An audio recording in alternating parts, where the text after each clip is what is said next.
to day one of the challenge. I'm super excited for you to be here, and I'm super excited to get into this training. And I do have to preface this training with the fact that you have been lied to, all right? I hate to be the bearer of bad news, but your current approach to weight loss is broken, all right? The eat less, move more mantra is a complete lie, a complete fabrication. And here's why you're actually stuck, all right? So if you've ever thought to yourself, hey, I'm doing everything right, why isn't the scale moving? You're not alone, okay? For years, we've been told that the simple eat less, move more, we're gonna lose weight. That's been the truth for the last 5, 10, 15 years, right? But if that were really true, wouldn't we all have six packs by now? Like, wouldn't you guys already be waking up with the body that you want? Like, wouldn't you guys already be at your goal instead of watching this video right now? And the truth is your metabolism isn't a calculator. And the reason why you're struggling isn't a lack of willpower or a lack of work ethic or anything like that. It's just simply your hormones are working against you. And so today I want to show you why the calories in versus calories out model is outdated, how your metabolic control center actually controls fat loss, and then how to start shifting things in your favor today, okay? And everything that I'm about to teach you is backed by science,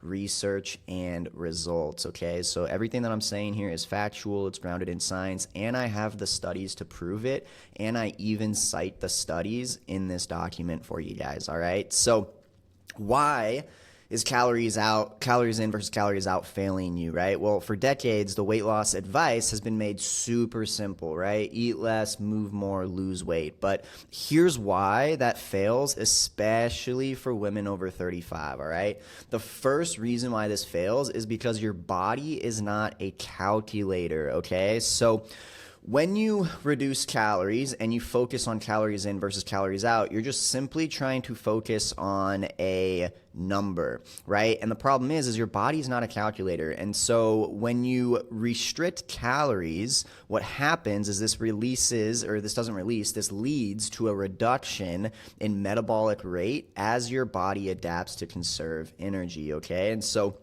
this quite literally over time makes weight loss more challenging. And if you were to, let's say, go the calories in versus calories out approach, significantly cut your calories to lose weight, what's going to happen is you're going to notice a decrease in your resting energy expenditure, which means your body's going to burn fewer calories at rest, which is going to hinder further fat loss efforts, okay? So just because you eat less and move more does not mean you're actually becoming healthier. And a lot of times you're actually making yourself more unhealthy and you're hurting your body in the long run, because there's a study that was proven to find that long-term calorie restriction leads to metabolic slowdown, all right? And here's the study right here that you guys can click on and check out for yourself, all right? So number one is your body's not a calculator. So trying to fix this problem of weight loss through a calculation, it's not going to work out very well, and science suggests that and proves that as well. Now, the second reason why this fails for women over 35 is because it ignores hormones, all right? So when you're focusing on calories in versus calories out, the only thing you're focusing about are numbers, right? You're only focusing about what's coming in versus what's going out. However, weight loss, weight gain, it's not so black and white. And one of the big reasons, or the big things that does impact our health, and this is proven significantly, is our hormones. Our hormones play a big factor in our health and our weight and our energy and our longevity and all that. And so what happens is when you do calories in versus calories out, you're ignoring your hormones, and you're going to impact your hormones at the same time. And so elevated levels of cortisol, often due to chronic stress, are linked to having an increased abdominal fat in our region of our midsection. And this visceral fat's going to accumulate. And when we accumulate this is associated, and it's very clear, with higher risks of metabolic syndrome and cardiovascular disease. And so hormonal imbalances involving cortisol and insulin and other hormones, they can lead to abdominal weight gain, which is commonly referred to as the hormonal belly, all right? So for those of you that are watching this right now, if you notice that you're carrying weight weight in your midsection or your upper thighs, your lower back, and you have what's called the hormonal belly, it is a very strong sign that a lot of what you're going through is actually hormonal. And so if you go calories in versus calories out, you're not actually addressing like a key issue as to what is causing you to gain this weight and gain this weight and hold on to this weight to begin with, okay? And so there's a study published from PubMed that proves hormonal imbalances disrupt our metabolism and it leads to weight gain. So if we're not addressing our hormones, then we're not going to be solving the problem, and you don't improve your hormones by way of calories. Like, you focusing on calories is not how you improve your hormones, okay?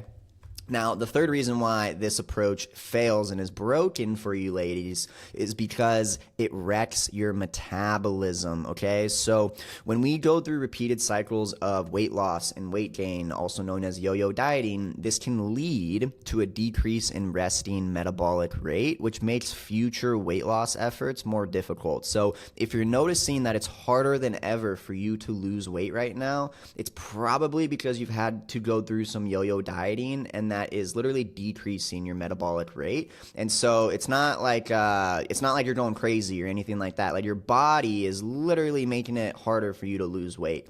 And so when we go through calorie restriction, this is going to lead to a reduction in thermogenesis. So this is the process of your body's heat production, and it's mechanism basically to conserve energy during periods of reduced food intake. And so what science is showing is that extreme dieting damages our metabolism long term, which makes future weight loss efforts more difficult, and it also makes it harder for you to keep the weight off. And so these are the big three reasons why the calories in versus calories out method is probably no longer working for you, is because it doesn't address hormones, it wrecks your metabolism, and it takes the approach of just treating your body like a calculator, but your body's not a calculator.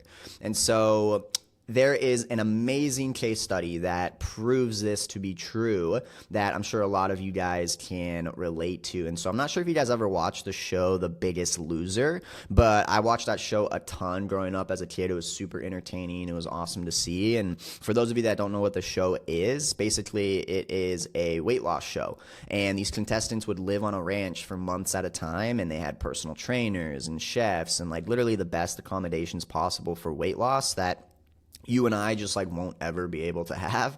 And what they basically did is they starved themselves and worked out for like 6 hours a day. And guess what happened when they turned the cameras off? They gained all the weight back. And so when you were watching the show, you saw participants lose significant weight during the show. Many of them really struggled and like honestly just failed to maintain those losses post-competition. And so there's actually a study done from the National Institute of Health that followed 14 contestants from season 8 over the course of 6 years. And these findings were super significant, guys. So despite the substantial initial weight loss they lost when they were on the show, most participants regained a significant portion of the weight back. And so the regain was accompanied by a persistent reduction in resting metabolic rate, which basically means that their body was burning fewer calories at rest than what it was supposed to for their size. And that's a huge problem. And so, for instance, season 3 winner, Eric Chopin, he lost 214 pounds during the competition, which is crazy, right? Like, that's an insane amount of weight. But unfortunately, he regained most of that back after the show ended, because when they were going the calories in versus calories out approach, they were doing this on an extreme level, it reduced metabolic reduction. And then what they also found out, and this was from a study from Harvard Health, that they significantly damaged their hormones. And so weight gain wasn't the only negative side effect that they experienced. They damaged their hormones and metabolism severely. And so this is just one of the quotes from the study that they found. So I'm going to read it to you guys. It's really insightful. So the truly shocking part was that their leptin and their metabolism levels never rebounded to what they had before the show. In fact, the more weight a contestant lost, the worse his or her slow metabolism became. This explains why weight regain was inevitable, even though they were eating less food than ever, all right? And so the bottom line is that weight loss is not just about eating less, all right? It's more about fixing the system that controls how your body burns fat and stores fat,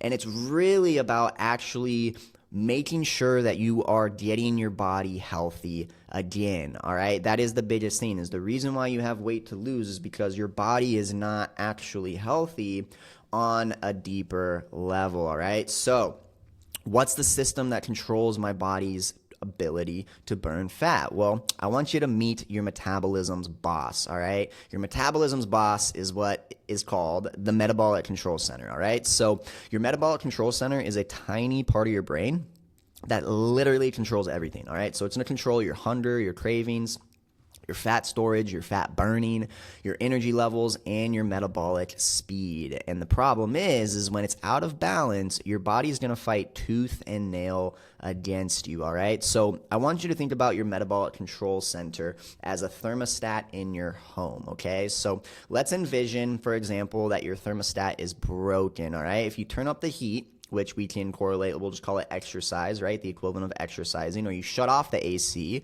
cutting calories, it won't work because the system is just unstable and the thermostat's broken. So nothing is actually going to get through to the air-conditioned unit, right? Because the thermostat's not working. And so your goal is to just simply reset the thermostat, not fight against it. Does that make sense? So it's not like you have to replace the whole air-conditioned unit. You just have to replace the thing that communicates with the air-conditioned unit, aka the thermostat. All right. And so your metabolic control center has three main jobs. All right. So job number one is it controls hunger and cravings. So your metabolic control center, it's going to regulate hunger and satiety by responding to various hormones. So for example, leptin, which is produced in fat cells, it signals your metabolic control center to suppress appetite, while ghrelin produced in the stomach is going to stimulate hunger, okay? And so here is the study that proves your metabolic control center does this. And then the second job that it has is it's going to regulate fat storage, okay? So your MCC is going to influence fat storage by integrating hormonal signals such as insulin and leptin, which is going to inform your brain about the body's energy status. And it's going to regulate energy and energy intake and energy expenditure from that status that you're sending it, all right? And then the last one is it's going to manage energy and metabolism, okay? So your metabolic control center plays a crucial role in energy and homeostasis by balancing energy intake and expenditure, thus maintaining your body weight, okay? So the bottom line to all this is you don't have a broken metabolism, all right? So I don't want you to feel like you have a broken metabolism because that's not it. You just simply have a dysregulated metabolic control center that needs to be fixed, all right? So how do you know if you actually have a dysregulated metabolic control center? Well, lucky for you, I have created a self-assessment that we're going to do together right now to see if your metabolic control center is dysregulated, all right? So I want you to answer these 5 questions for me. If you need to pause this video to grab a pen and paper, go for it, and I want you to answer these questions, okay? And it's really important that you write the answers to these questions down, because then we're going to score yourself to see if your metabolic control center is dysregulated or not, all right? So question number 1, do you feel hungry even when you just ate? Question number 2, do you wake up exhausted even after 7 to 8 hours of sleep? Question number 3, do you crave sugar, carbs, or caffeine in the afternoon? Question number 4, have you hit a weight loss plateau despite eating healthy? And then the last question, do you store more fat around your midsection even when you're dieting? All right. So I want you to now, what we're going to do is we're going to score yourself on these questions that we just asked. All right. And that you just answered. So if you only put yes to 0 or 1 of these questions, congratulations. Your metabolic control center is working very well. We're going to do a little confetti splatter for you because job well done. Your body is healthy and dialed in. Now, if you put yes to 2 to 3 of those questions, your metabolic control center is starting to struggle, all right? It's starting to show signs of it struggling and not doing well, and you want to make sure you're starting to pay attention to it. If you put yes to 4 or 5 of those questions, your metabolic control center is dangerously dysregulated, and it needs serious help, because if you're experiencing most of these up here, that is a very big problem, guys, and it's not a good problem to have, and it's going to lead to significant issues down the road because your metabolic control center is not functioning properly at all right? And so if you did answer yes to multiple questions, don't worry, I got you, all right? You're going to learn exactly how to recalibrate your metabolic control center tomorrow. That is what tomorrow's training is all about. But before we get to tomorrow, I just want to give you an action step, all right? I want to give you an action step. So this is going to be the first step to resetting your metabolic control center, all right? And so this challenge that I'm giving you today, because we are in a challenge, right? The 5-day challenge. Each day you're going to have a challenge.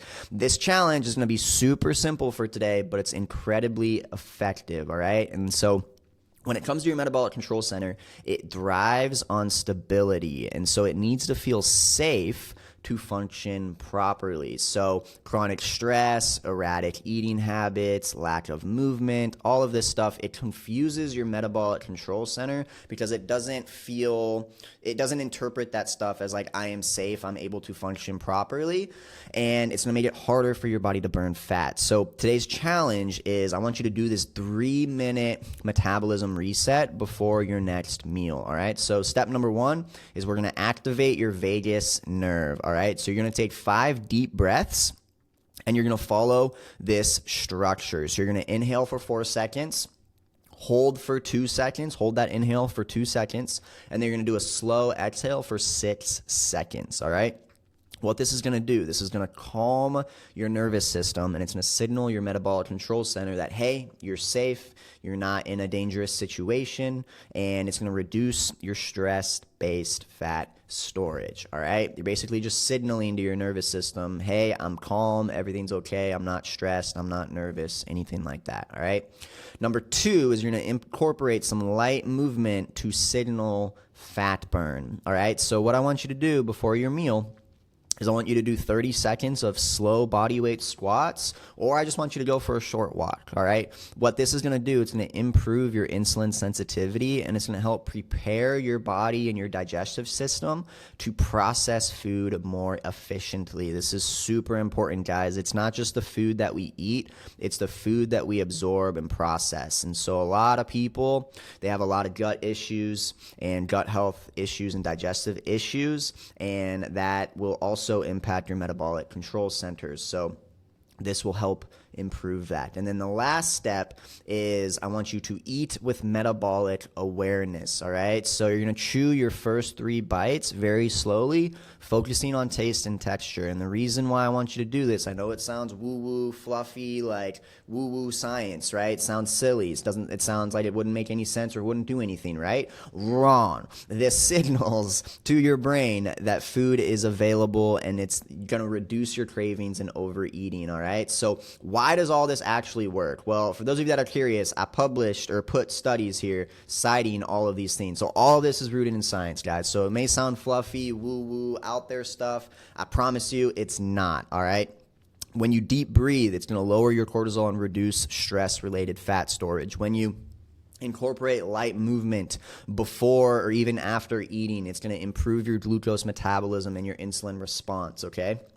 And then when you're chewing slowly, you're going to increase digestive efficiency. It's going to help you regulate your hormones, all right? And so what you're going to notice from this 3-minute reset is you're going to notice less bloating after meals, fewer cravings later in the day, and more stable energy levels, all right? And the more you do this, the more consistent you follow this 3-minute reset, all right? The more consistently you follow this, the stronger the compounding effects are going to be, all right? So you do this for one time, you're going to notice maybe a little bit of change. You do this for a week straight with every meal, these effects are going to get stronger, okay? So it's a compounding effect. So don't just stop at one meal. I encourage you guys to start to cultivate this as a habit with every single meal, all right? But this is today's challenge for you guys, is do the 3-minute reset, all right?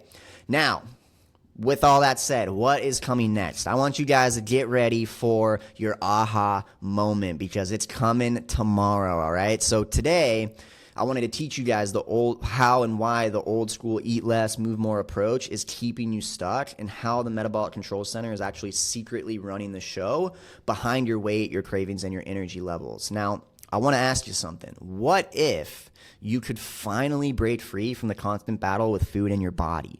What if, instead of fighting your metabolism, you could actually make it work for you? And what if it had nothing to do with starving yourself or having to work out for hours a day, multiple times a week? This is exactly what I'm going to show you guys tomorrow, all right? So tomorrow, what I'm going to be teaching you guys is what the Metabolic Control Center actually is, because you guys were probably wondering, like, what piece of the body, what part of the body, what organ is the Metabolic Control Center, and there's a reason why no one's talking about it.